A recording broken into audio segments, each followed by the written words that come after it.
온전히 순종할 때에 진정한 축복과 행복이 있는 줄 믿습니다. 오늘 본문은 이날은 준비일이라 하고 시작을 하고 있습니다.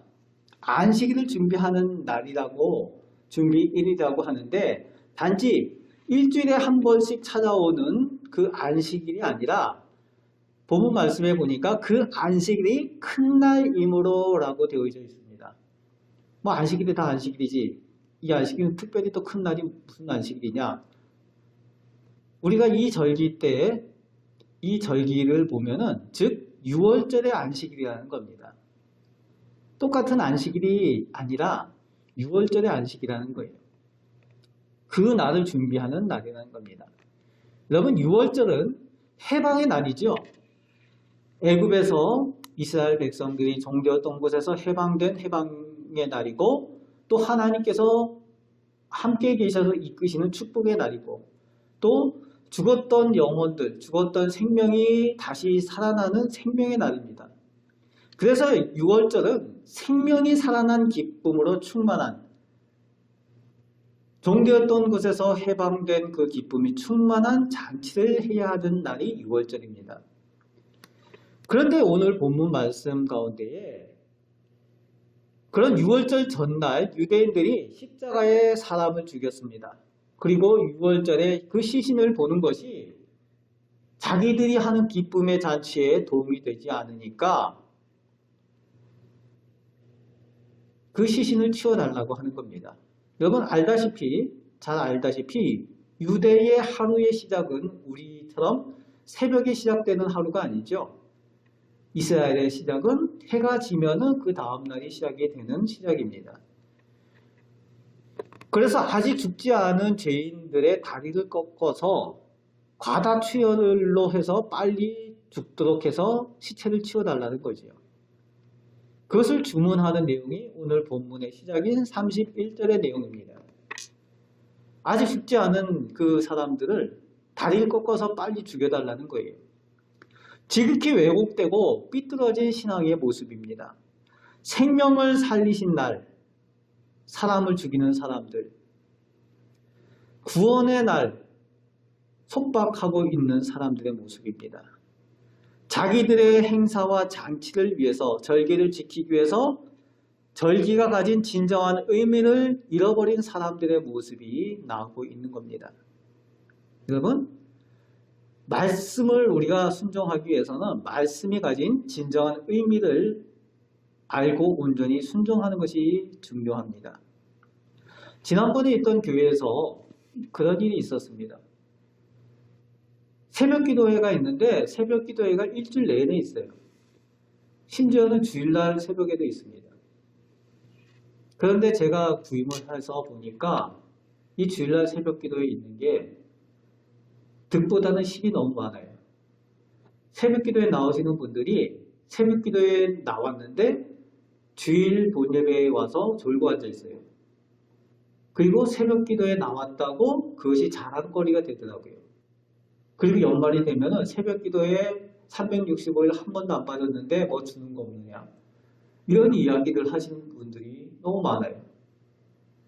여러분 새벽 기도에 대한 진정한 의미를 잃어버렸더라고요. 새벽 기도가 뭡니까? 하나님 말씀에 겸손히 순종을 하고 하나님의 인도함을 따라서 오늘 하루도 하나님의 영광을 돌리는 삶을 살겠다라고 결단하며 하나님 앞에 나아가는 시간이 새벽 기도회인데 그 새벽 기도회가 자랑거리가 되고 그 새벽 기도하는 것이 오히려 주일 예배를 하나님 앞에 온전히 드리는 것에 방해가 됩니다. 그래서 과감하게 없애버렸어요. 주일날 새벽 기도 없습니다. 기도하실 분들, 그래도 기도하시겠다고 하실 분들 공식적으로 진행하지 않을 테니까 나와서 기도하십시오 하라고 본당에 열어놨어요. 처음에는 왈가왈부 많았어요. 한 2달 지나니까 아무도 안 나오더라고요. 여러분, 말씀의 진정한 의미가 무엇인지 아는 게 중요합니다.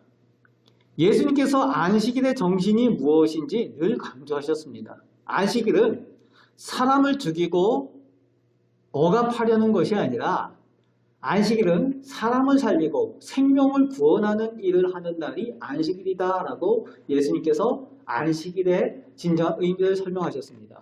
그래서 안식일은 살리는 날이고 구원하는 날이라는 거지요. 하지만 유대인들은 자기들의 전통, 종교적 신념, 그리고 자신들이 세워놓은 권위와 이익 때문에 안식일의 정신을 잊어버렸습니다. 그러면서도 그들이 이렇게 말하는 이유를 안식일을 지키기 위해서, 안식일을 거룩하게 지키기 위해서, 유월절을 잘 지키기 위해서라고 핑계를 댑니다. 여러분, 우리가 늘 조심해야 되는 부분입니다. 오늘날도 우리가 주일 성수에 대한 것들 생각할 때에 조심해야 되는 부분들이 있어요.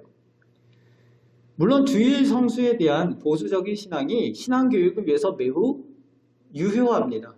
좋습니다. 하나님을 섬기는 일에 무엇보다도 우선순위를 두고 개인적인 쾌락이나 즐거움보다 믿음의 형제 자매들과 함께 교제하며 음식을 나누고 은혜를 나누는 것이 좋은 주일 성수의 전통입니다. 그런데 주일 성수가 율법화되면은 오늘 유대인들이 하는 것하고 비슷하게 돼버리는 거예요. 이런 일이 있었습니다. 저희 동기 목사님이 고백하는 일이 있었어요.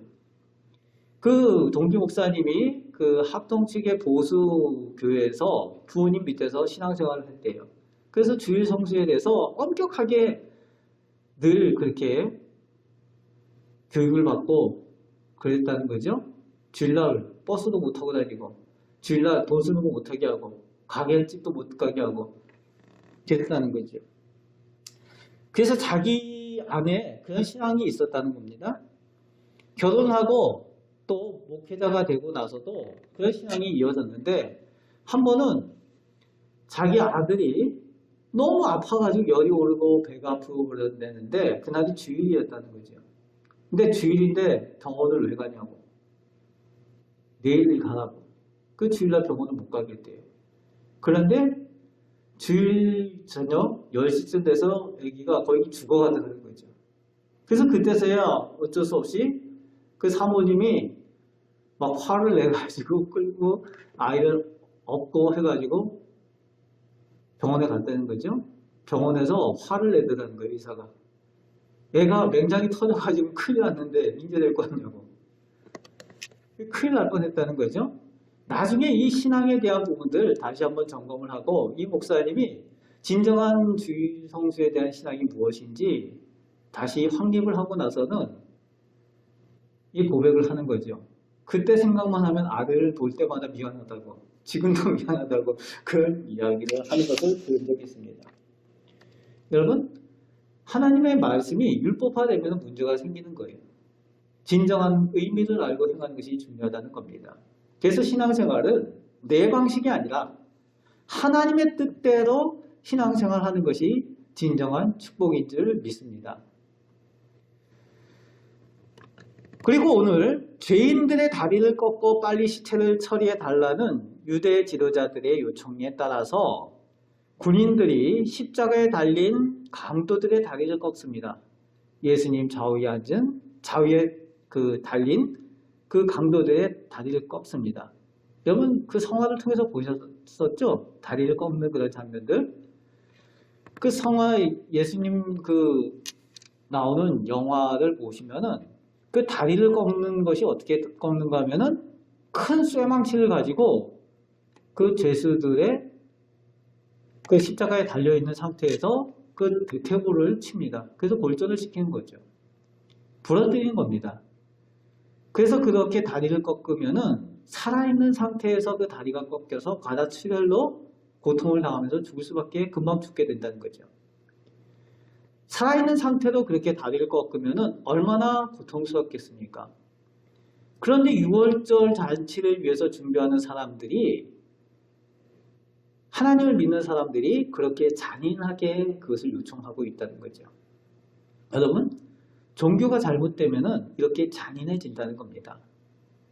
종교는 잔인한 것이 아니라 종교는 평화를 이야기하고 사랑을 이야기해야 되는 것이 종교이고 오늘 우리 기독교이고 하나님을 믿는 사람들인 줄 믿습니다. 그런데 예수님 다리도 꺾으려고 보니까 예수님이 이미 죽으셨다는 겁니다. 아직 안 죽은 사람은 빨리 죽게 하기 위해서 다리를 꺾는데 이미 돌아가셨으니까 그냥 확인만 필요한 거죠. 그래서 한 군인이 확인을 위해서 본문에 보니까 창으로 예수님의 옆구리를 찔렀다는 겁니다. 그럴 때 곧 피와 물이 나왔다라고 그 증언을 오늘 본문은 기록하고 있습니다. 안 죽었으면, 아직 죽지 않았으면 피만 나왔을 겁니다. 하지만 죽은 후에는 사후 경직이 진행이 되면서 이 피와 피의 성분과 이 물이, 수분이 분리가 되는 거예요. 그러니까 피와 물이 같이 나오게 되는 겁니다. 완전한 죽음에 대한 증거를 말하고 있습니다. 그래서 예수님께서 돌아가신 것, 죽으신 것은 가짜 죽음이나 허위가 아니라 완전한 죽음을 말씀하고 있는 겁니다. 그런데 본문의 30절, 35절 말씀에 부연 설명을 하고 있습니다. 이를 본 자가 증언하였다. 그리고 그것이 참이다. 라고 부연 설명을 하고 있습니다. 기어이 이 말씀 가운데에 이 부연 설명을 집어넣은 것은 지금 단지 이것을 기록하는 것이 어떤 꿈이거나 상상이거나 보지 않고 그럴 것이다 라고 그렇게 쓴 것이 아니라 본 사람의 증언에 따라 그 증언을 가지고 객관적 증언을 썼다라고 덧붙이고 있는 겁니다. 무슨 얘기입니까? 예수님의 죽음은, 예수님의 십자가의 사건은 역사적인 사건이라는 거예요. 믿는다라는 것 때문에 꾸며진 이야기나 신화가 아니라, 전설이 아니라 객관적인 증언에 의해서 보여지는 역사적인 사실이라는 것을 말하고 있는 겁니다. 이것은 오늘 우리에게 무엇을 전해주고 있습니까? 우리가 믿는 신앙이 추상적이나 상상적인 그런 것이 아니라 우리의 신앙은 현실이고 실제이어야 한다는 것을 우리에게 알려주고 있습니다. 예수님의 십자가 사건, 우리를 위해서 십자가에 죽으신 그 사건이 어떤 전설이나 신화가 아니라 실제로 있었던 역사적인 사건으로 나를 위해서 있었던 사실이다라는 것을 고백하는 그 진정한 실제이어야 한다는 것을 우리에게 알려주고 있습니다. 따라서 고백해 보겠습니다. 내 믿음은 예수님에 대하여 온전한 사실을 믿습니다. 그렇습니다. 우리의 믿음이 그냥 추상적이면 안 된다는 거예요. 예수님께서 나를 위해서 십자가에 돌아가신 것이 역사적인 사실이라고 고백할 수 있어야 된다는 겁니다. 그것을 위해서 35절 말씀에 기록을 하고 있습니다. 그리고 마지막 36절, 37절에 예수님의 뼈가 꺾이지 아니하시고 또 37절에 옆구리를 찔리신 것에 대해서 다 성경의 예언대로 이루어진 것이라고 그렇게 36절, 37절 기록하고 있습니다. 예수님께서는 이 땅에 살아서 계시면서 그 공생의 기간 동안 사명을 감당하시면서 하나님의 말씀의 예언을 모두 이루시기 위해서 노력하시고 그 모든 것을 이루셨습니다. 십자가에 달린, 지난주에 우리가 보았던 십자가에 달린 그 마지막 다 이루었다 하신 그 순간까지 예수님께서 마지막 한 절까지 예수님께서 다 이루시기 위해서 행하셨습니다. 그런데 오늘 본문 가운데에 뼈가 꺾이지 아니하시고 옆구리를 찔리신 것이 다 성경의 예언대로 이루어진 것이다 라고 기록하는 것은 돌아가신 후에까지도 한 가지도 예외 없이 하나님의 말씀을 이루시고 계신다는 거죠. 무슨 얘기입니까? 완전한 순종을 이루셨다는 것을 의미합니다. 살아계신 것뿐만이 아니라 돌아가신 이후의 그 모든 사건까지도 하나님의 말씀을 이루고 계신다는 겁니다.